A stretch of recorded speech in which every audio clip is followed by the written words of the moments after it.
हमें पढ़ाया जाता है हम बंदर की औलाद है, हम वन मानुष थे सुंदर मानुष बन गई। ऐसा होता है?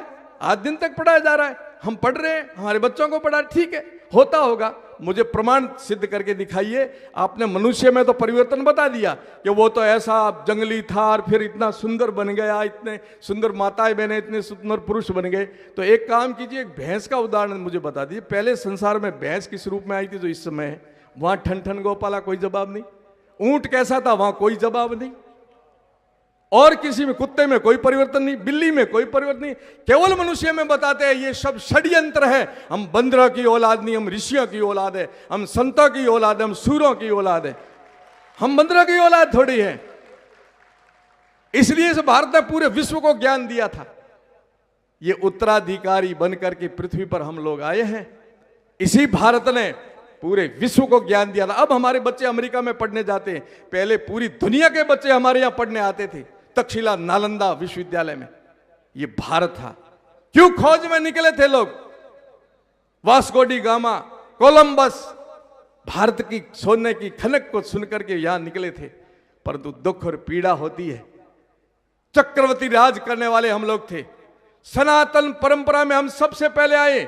मनुष्य सबसे पहले पृथ्वी पर हिंदू समाज के रूप में आया, सनातनी धर्म के रूप में आया। चक्रवर्ती राज था हमारा चारों दिशाओं में। परंतु दुख और पीड़ा के साथ कहना पड़ता है कि इस समय हमारा एक भी देश नहीं है। उसका किसको दोष है?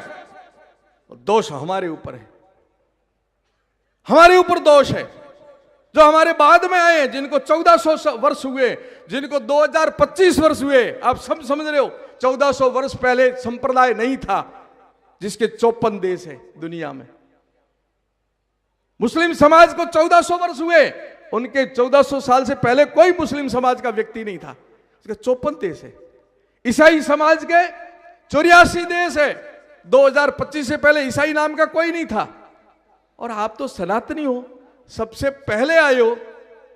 न धर्म को बचा पाए, न धरा को बचा पाए, न समाज को बचा पाए, न परिवार को बचा पा रहे हो। तो ये दोष आपका है, मेरा है। यह आत्मचिंतन करने का विषय है। जागरण करिए आप, पर अंतर मन से आत्मचिंतन भी कराएगी। इस प्रकार होता गया तो आने वाले समय में क्या होगा, क्या दृश्य बन करके खड़ा होगा। कितने भारत के टुकड़े हुए, अखंड भारत कितना बड़ा भारत था। Iran, Iraq, Afghanistan, Lanka, Burma सब भारत का हिस्सा था।